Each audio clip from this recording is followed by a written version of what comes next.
também, né? Uma coisa que me deu um couro antigamente era entender como os tokens funcionam. Consegue me explicar?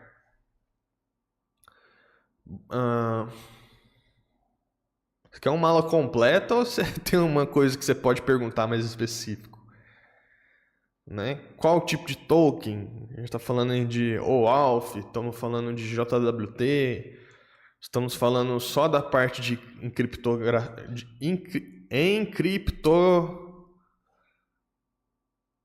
Como é que fala essa palavra? A parte de encriptar, né? JWT.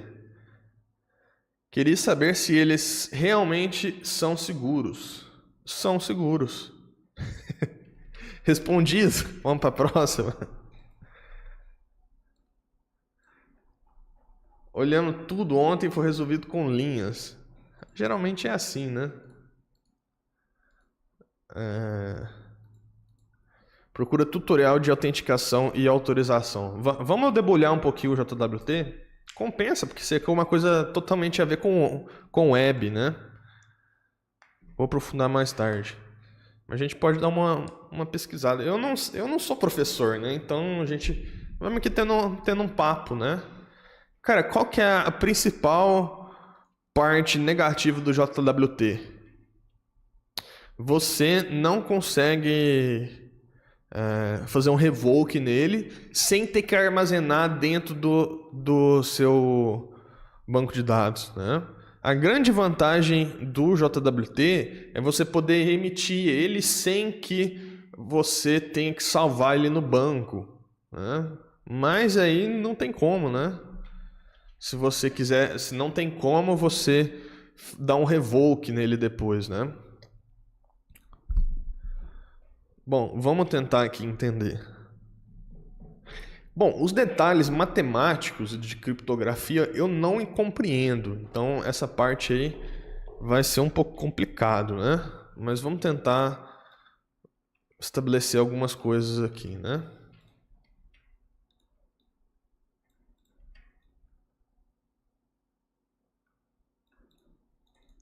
Primeira coisa, tem um private key.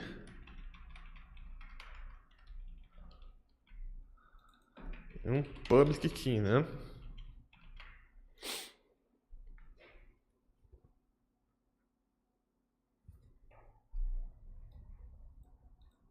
Então, qual que é a diferença disso aqui, né? Bom, eu acho que JWT pode ser sem... Como que é? Vou pesquisar um pouquinho aqui, né? Tá, aqui tem estrutura. Isso aqui tudo bem, né? Não tem nada demais. É isso aqui que é interessante, né?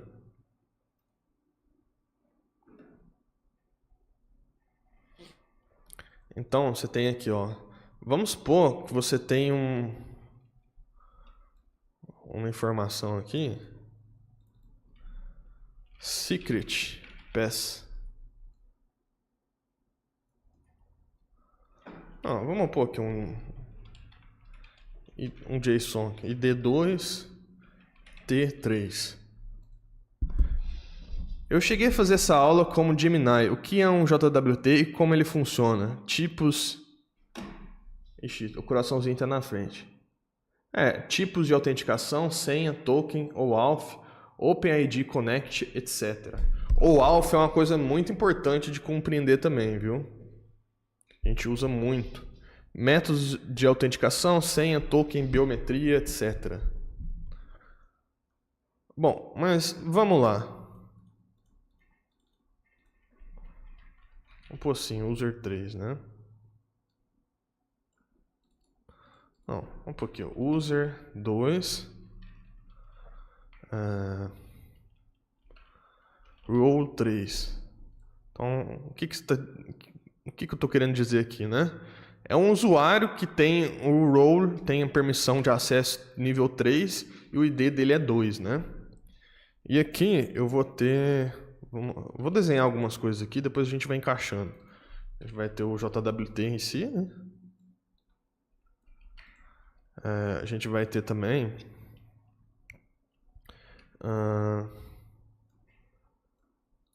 server 1. A gente vai ter também o server 2.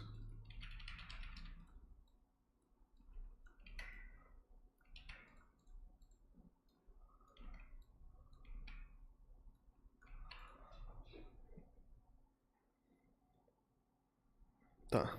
Então, o server 1 tem tanto o private key quanto o public key. E ele tem acesso ao banco de dados. Database, né?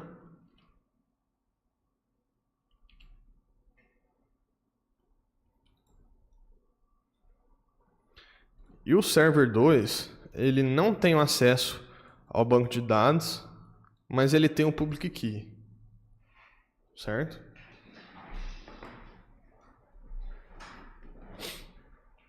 Acho que eu estou na frente, né? Podia desligar a minha câmera agora.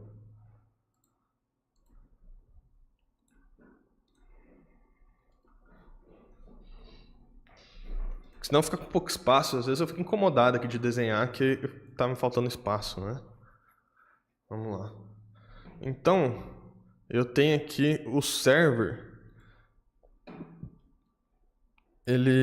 O banco de dados aqui, existe esse dado aqui de usuário, né? O que o servidor vai fazer, né? Ele vai pegar aqui, por exemplo, o usuário e o private.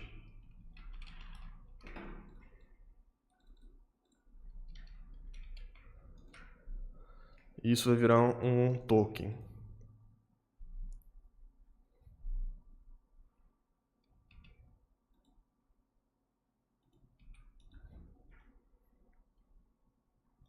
Então ele usou o private key para criar aqui um token, né?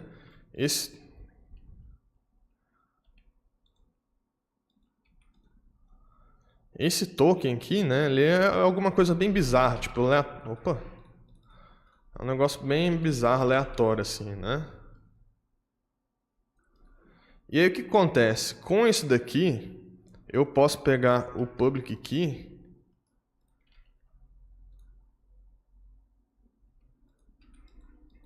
e transformar ele de volta.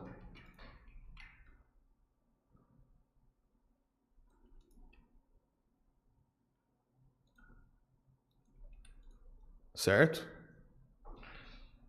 Agora, se eu tenho aqui deixa eu pôr em outro lugar aqui.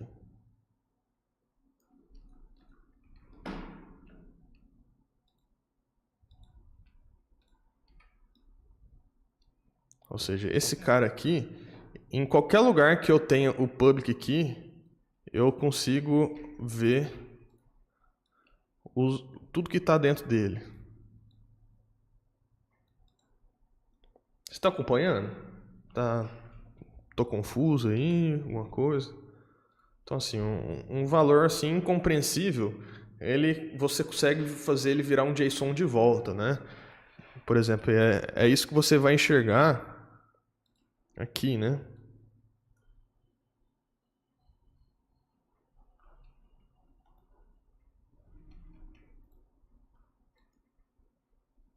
Mas tem uma coisa que não estou entendendo. Olha lá, você vai ter o JSON, vai ter né, aquele número esquisito, letras esquisitas, vai virar aqui informação, né? A public key não pode ser pública? Pode ser pública. Então, por exemplo, eu posso pegar esse token e vir aqui no servidor 2, né? Que é um servidor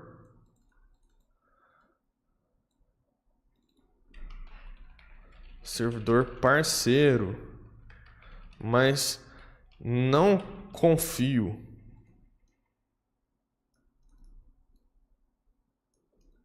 Né? Ele não sou eu, isso aqui é uma outra pessoa, certo?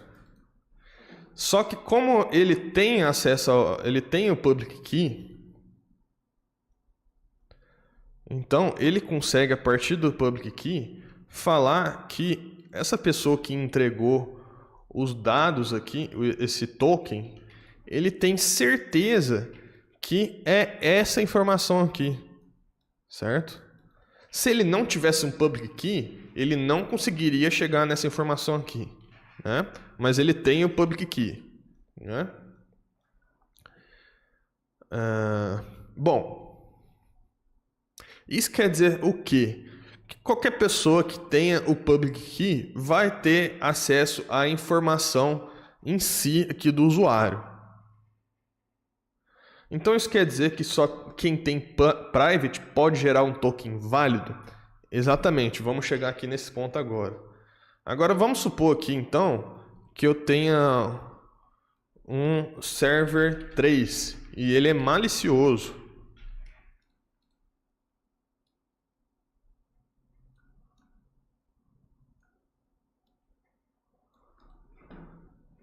E ele quer falar que, por exemplo, o user... Aqui era o user 2, né? Vamos colocar o user 50, né? Ele também tem um role 3, né? Ele quer se passar por um usuário admin, né? E aí ele vai fazer aqui, ele vai gerar um token aqui e vai ter aqui um JWT, né? Ele usou um private aqui, que ele mesmo criou. O que isso vai acontecer? Vai acontecer que na hora que ele for aqui jogar esse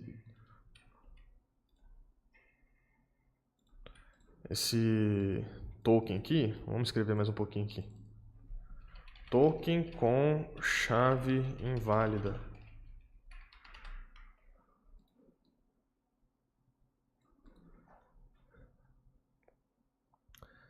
Quando for bater no servidor, o servidor vai falar assim, né? Ele vai pegar a public key dele. Ele vai pegar a public key dele e vai tentar produzir aqui o JSON de volta, né? Ele vai falar assim, dados inválidos. Por quê? Porque essa public key aqui não serve para transformar de volta o token que ela tem. O token que foi apresentado para ele, né? E somente com o public key você não consegue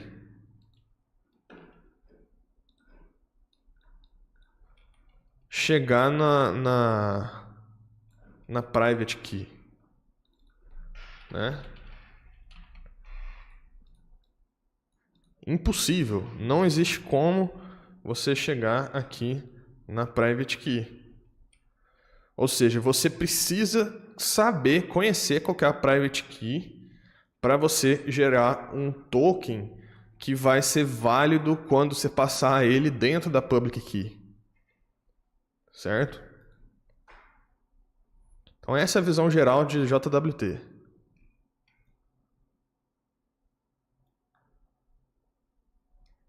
Se você não sabe explicar, então não faça ideia de quem saiba. É que desenhando é bem legal, né? Não sei de JWT, mas o procedimento em si parece PKI. O que é PKI? Isso aqui não tem a ver exatamente com JWT. Isso aqui é...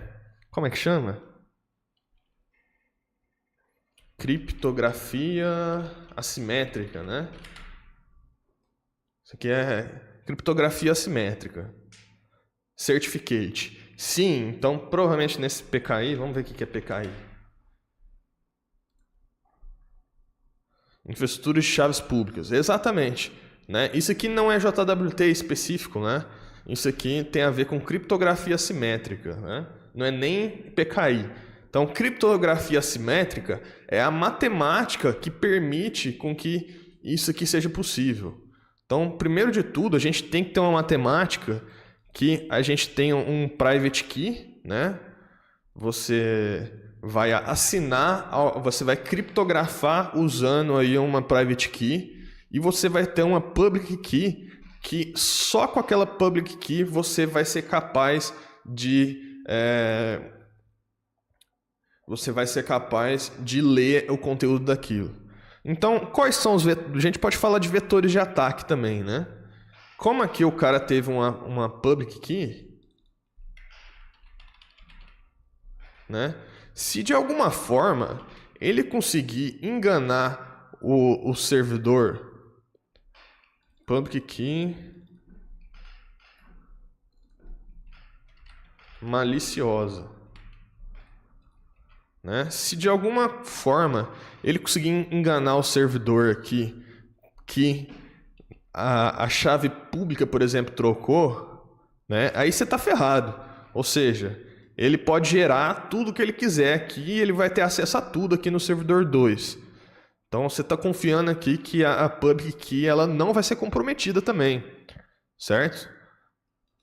Não quer dizer que... Não estou dizendo assim que a public key não pode ser exposta. Estou dizendo que o servidor 2 ele não pode ser hackeado e não pode ninguém trocar qualquer public key que ele usa para descriptografar as informações, né? Se ele, por acaso, que foi enganado e a public key ele começar a usar a public key maliciosa, aí ferrou, né? Isso aí seria um vetor de ataque.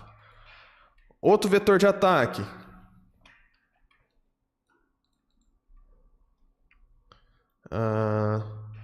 O cara simplesmente o cara descobrir aqui qual que é a private key.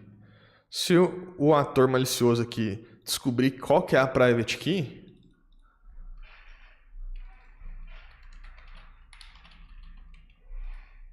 aí ferrou.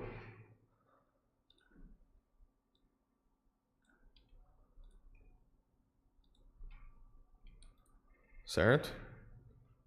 Se você deixar a private key ser exposta, acabou para você. Qualquer um vai gerar os tokens no seu nome, né?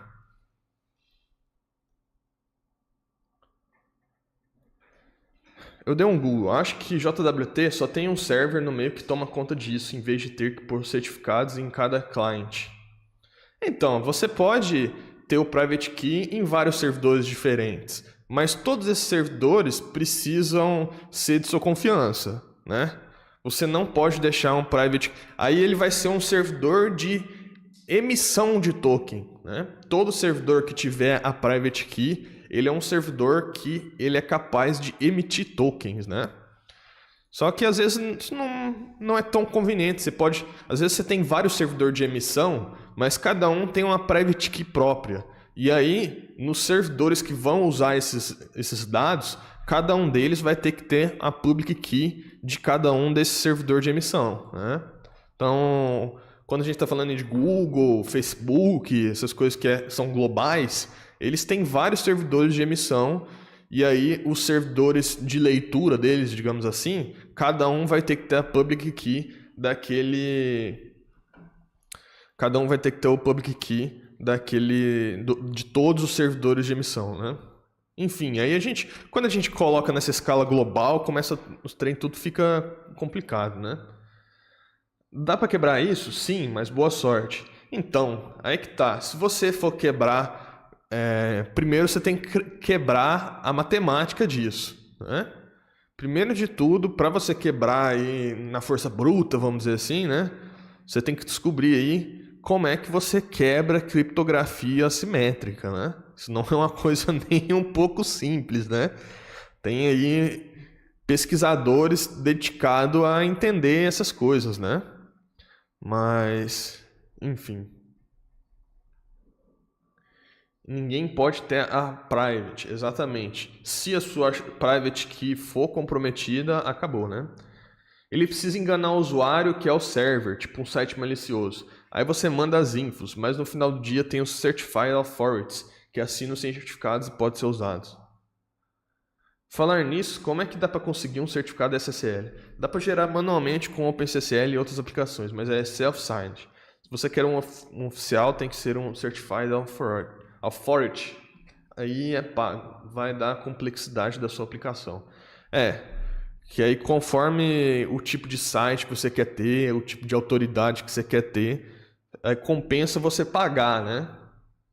Provavelmente, por exemplo, se o seu site tiver uma integração com uma API de pagamentos, né? Você vai querer ter isso, né? Não tem uma maneira de conseguir um de graça?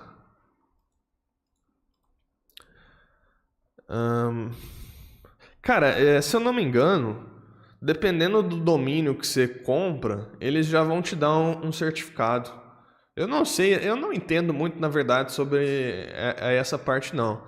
Então, a parte aqui do JWT eu até entendo porque eu tive essa curiosidade sua, né? De tipo assim, não, mas como é que funciona essa porra? Por que que isso é seguro, né?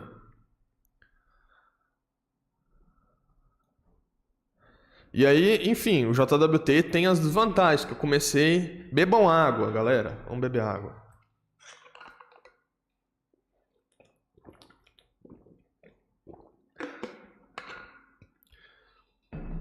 Aí o JWT tem a desvantagem, que tipo assim, a partir do momento que eu gerei esse token aqui, né? Esse token aqui,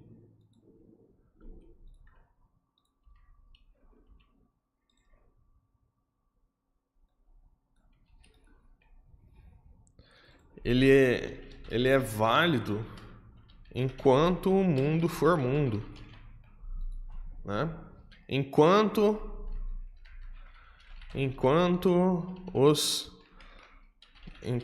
usarem a mesma chave pública, né? Uma coisa que você pode fazer talvez nele é colocar aqui geralmente tem, né? É colocar aqui uma inspiração, né? Tipo assim, 01 de 2025, né? Você pode fazer isso aqui. Mas por que Mas você não pode simplesmente falar que, tipo assim, eu quero que amanhã ele não funcione mais.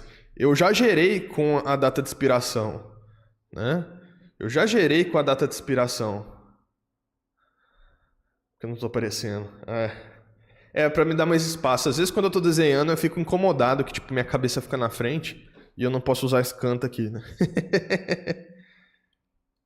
Na verdade, tem as tais das renovações de token, não é mesmo? Sim, então meio que por isso que geralmente os tokens, eles duram pouco tempo, né? Eu vou colocar o token aqui para expirar amanhã. Então quer dizer, amanhã eu vou ter que pegar um token novo, né? E essa expiração aqui, ela não é que o token por si só ele expirou, né? É que quando o servidor 2 for ler aqui o token, ele tem aqui, vamos copiar aqui de novo.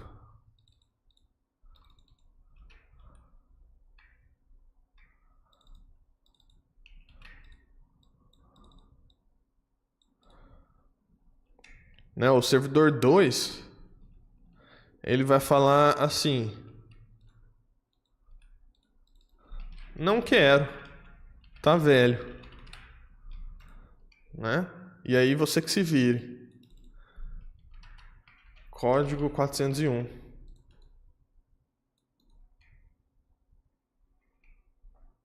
Não é que exatamente o token parou de funcionar. O servidor 2 leu o token, né?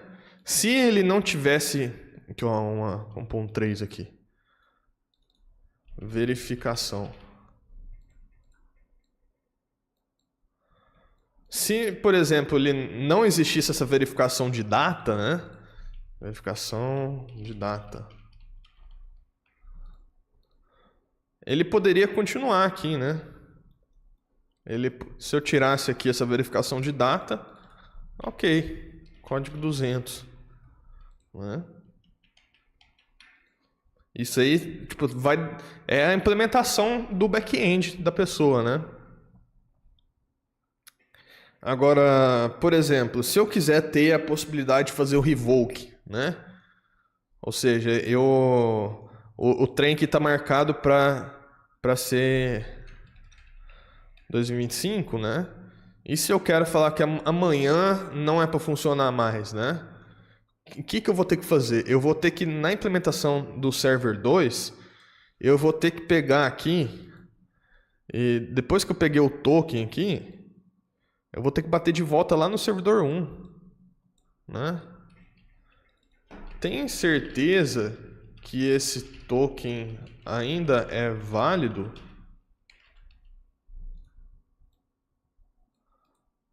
Né? Aí o server 1 vai ter que ir de novo do banco de dados e perguntar aqui: tem uma revogação do token?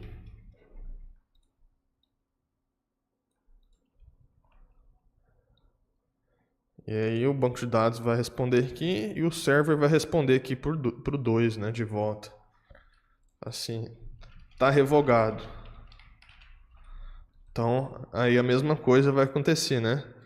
O servidor 2 vai falar: foi revogado o token. Código 401. Ponto final. Então, a visão geral de JWT é isso aqui, né? Quer dizer, você não vai querer guardar também aqui o número do cartão da pessoa, né?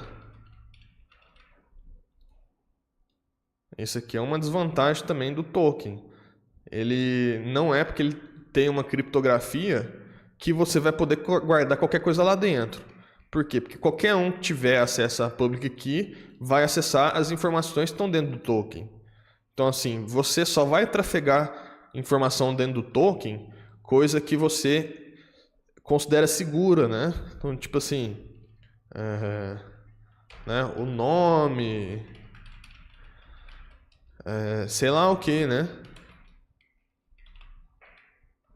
Só coisas aí que, enfim. Mas isso não já te tiraria do negócio de login automático? Cara, depende da implementação do login. Vamos voltar, né? Eu terminei de desenhar. Acho que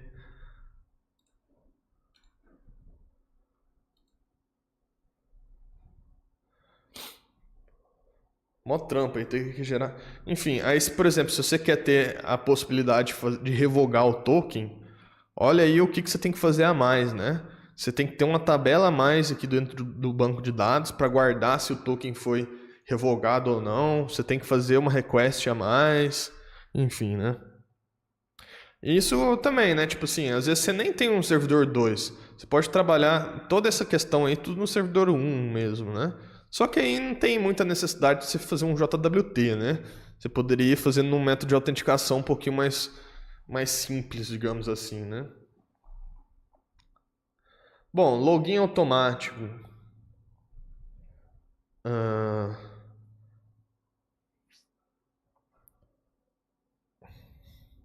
Cara, você pode. Login automático tem algumas outras formas que você pode fazer, né? Então, por exemplo, você pode fazer o seguinte: o token tem 2 dias de duração. Aí você usou aquele token no segundo dia para você fazer login. Nada te impede de você gerar um novo token que tenha mais 2 dias. Então, assim, se eu passar 2 dias sem logar, eu vou perder o login, eu tenho que logar de novo. Mas se um dia sim, um dia não eu fizer login religiosamente, eu nunca vou deslogar, porque eu estou sempre renovando o meu token. Então não quer dizer aquele token que gerou, ele foi pro beleléu, ele não serve mais. Eu descartei ele, mas eu estou gerando um token novo. Toda hora eu crio, substituo o token que eu estou usando. É isso. Perguntas? Olhar o diagrama aqui agora ficou tudo uma bagunça, né? Mas em geral é isso aqui. Vou até beber mais água.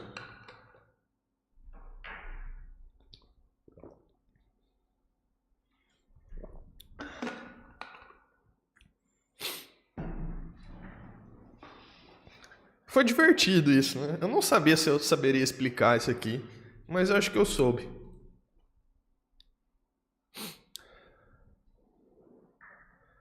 Se o JWT for usado para login, simplesmente dá para transferir o login de um PC para o outro de maneira muito simples, não dá? Sim, exatamente isso.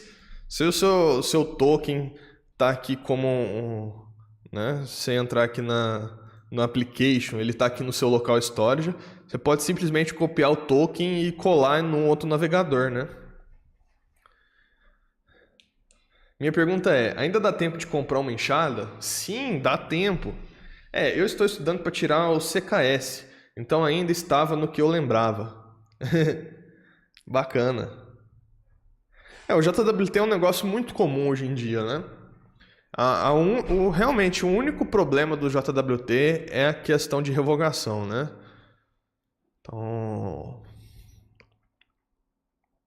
é foda essa questão da revogação. Você tem que ter certeza aí do tempo de expiração dele, né?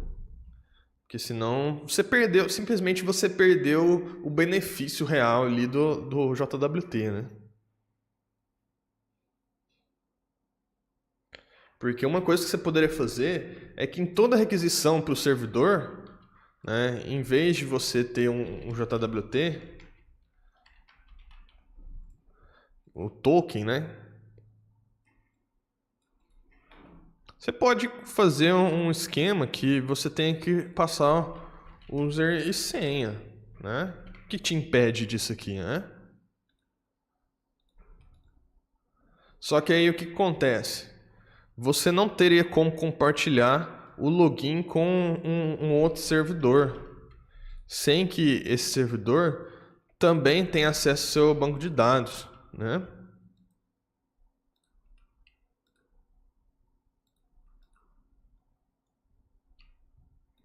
Porque como que o servidor 2, que você não quer dar acesso ao banco de dados, vai poder saber que esse usuário e senha são legítimos, né? Então, assim, se você não precisa de um servidor 2, talvez você possa fazer só assim, certo? Não tem muito problema com isso não. O foda do mundo real são os problemas com humanos. Os que têm a ver com software a gente resolve. Estou muito feliz com um indiano, gente boa, que meteu a mão no meu sistema e fez merda e sumiu. O que são as sessions?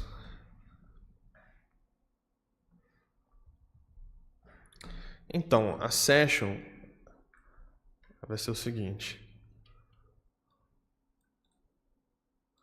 Vamos aqui, servidor de novo, né?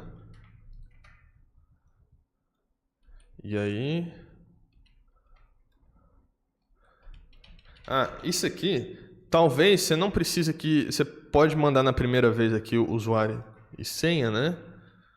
Mas não que todas as requisições você vai mandar usuário e senha de novo. O servidor te responde aqui com um token simétrico, ou seja, ele não tem uma chave pública, né? Então, não tem que ser como você compartilhar ele também com um outro servidor 2, né? Esse token aqui, o servidor 2 não vai saber o que ele pode fazer com isso daqui, né? Porque que não tem como ele descriptografar o token, né? Então, agora continuando aqui, ó, isso aqui tem bastante a ver com sessions. Que aí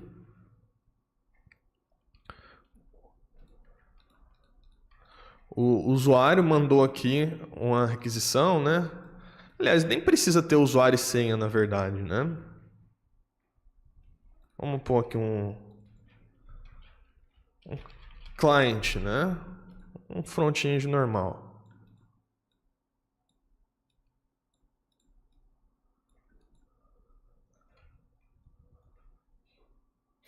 O servidor... como que eu ponho isso aqui? Eu não estou falando nem de autenticação, sessão, né? Então, o client mandou uma requisição. O servidor foi lá e criou um... Vamos um pouquinho mais longe.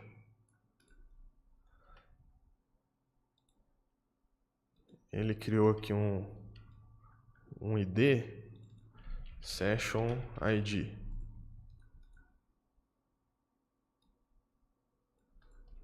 Salvou no banco. Só que ele também, ele deu o Session ID de volta aqui para o client. E nesses... Peraí que eu acho que está ficando complicado para mim desenhar isso aqui.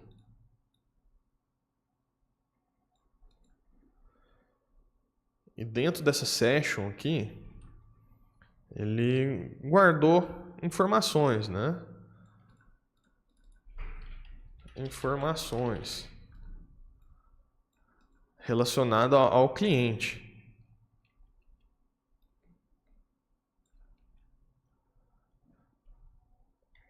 Então, geralmente isso aqui volta em formato de cookies, né? Que fica guardado em cookie. Então, nas outras vezes que informações, vamos supor assim que ele deu um apelido. XYZ. Então, toda vez que o client agora for comunicar de novo, ó, essa aqui é a primeira, né? Primeira. Agora, se ele for aqui fazer uma segunda,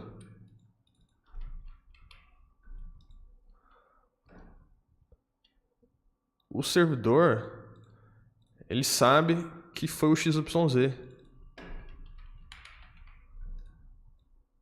Certo? De novo, ele sabe que foi o XYZ. Então, isso que é sessions, né? Então,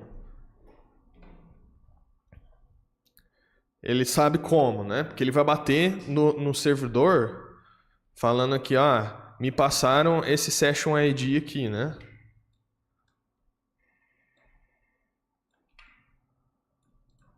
Aí pé de cá, né?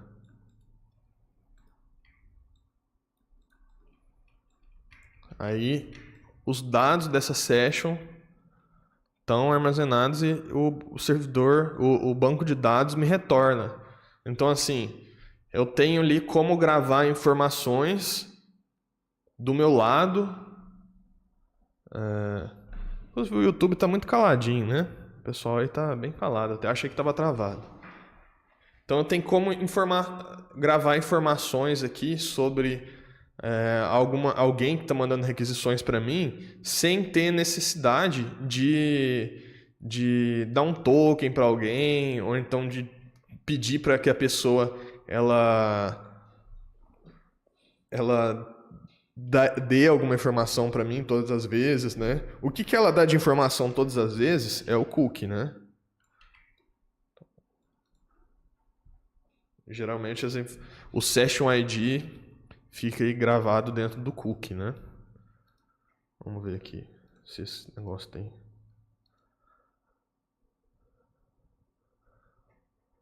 Provavelmente é SSID aqui. No Medium aqui que eu tô, né? Deu para entender? Basicamente é uma forma de identificar mesmo a pessoa, a session, né? Porque quando você faz uma requisição HTTP, ela não tem um estado, né? Então, session é uma forma de você armazenar o estado daquela conexão, daquela conversa, né? Deu.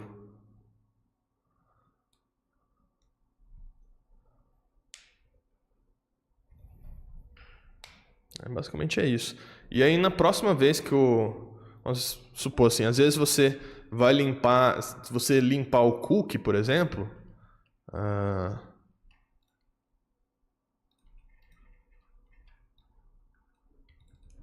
client limpou o cookie.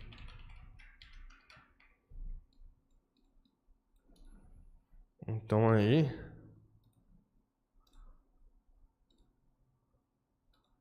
o servidor vai ficar tipo assim, quem que é esse cara, né? Ele não conhece. Aí ele vai ter que fazer, ele vai criar uma nova sessão, né? Dando novas informações. É como se fosse uma outra pessoa que ele nunca tinha acessado, né? Como se nunca tivesse acessado.